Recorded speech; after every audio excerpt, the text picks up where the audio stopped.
la Regione del Veneto lo sport è un vero e proprio servizio sociale, quindi un bene di cui i nostri cittadini hanno bisogno perché è cambiata la qualità della vita, hanno bisogno perché i nostri giovani purtroppo, essendo cambiato il contesto sociale in cui si vive, non hanno più molte occasioni di stare insieme, di socializzare. Ne ha bisogno il nostro Veneto perché i nostri anziani magari a volte invece di prendere qualche pastiglia, se fanno qualche ora di ginnastica o di attività motoria probabilmente stanno molto meglio.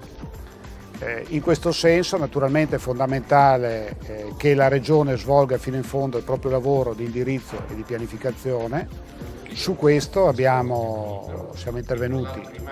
con il lavoro che presentiamo oggi, cioè assieme al CONI abbiamo censito tutti gli impianti sportivi, abbiamo oggi l'esatta fotografia di quello che è il nostro patrimonio e quindi anche degli interventi che necessariamente dovremo fare nel futuro.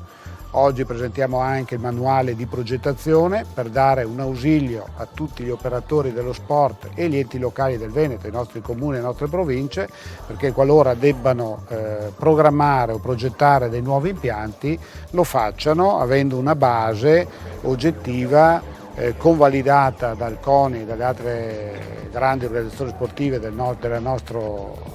paese per poter dare un miglior servizio, dicevo appunto, ai cittadini.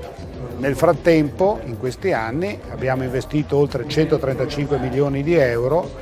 per rivitalizzare i nostri impianti, adeguando i vecchi impianti, creandone di nuovi e anche gli impianti di eccellenza, cioè degli impianti all'interno dei quali è possibile ospitare manifestazioni internazionali che, oltre a promuovere i nostri grandi campioni,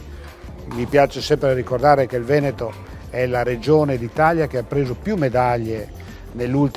ultime Olimpiadi. Ripeto, oltre a ospitare i nostri campioni, dà anche la possibilità attraverso lo sport di promuovere turisticamente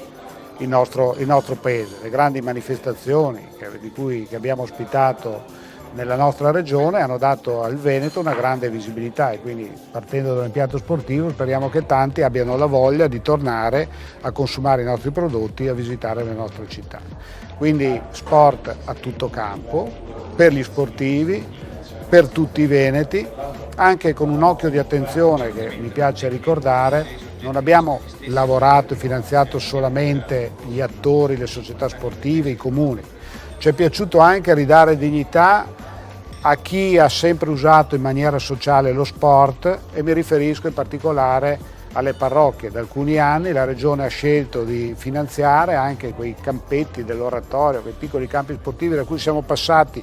tutti e probabilmente dopo tanti anni gli impianti erano ancora quelli che qualche decina o forse più anni ci siamo passati.